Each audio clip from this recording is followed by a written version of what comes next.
Puzzle দুটি সংখ্যার গসাগু 6 এবং লসাগু 90 হলে সংখ্যা দুটি 6 এবং 90 ছাড়া কি কি হবে।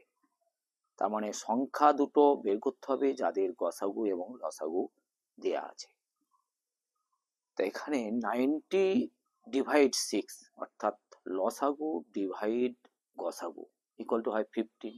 আবার 15 কে লেখা যায় 1 ইন্টু 15 এবং 3 ইন্টু 15।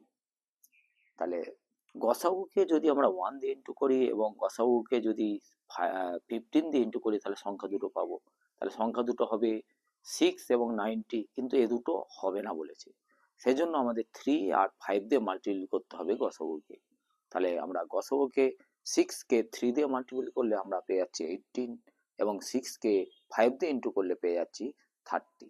তাহলে সংখ্যা দুটি আমরা পেয়ে গেলাম 18 এবং 30, যাদের লসাগু হচ্ছে 90 এবং গসাগু হচ্ছে 6। তাহলে এরকম দুটো সংখ্যা পেলাম, 18 এবং 30। ধন্যবাদ।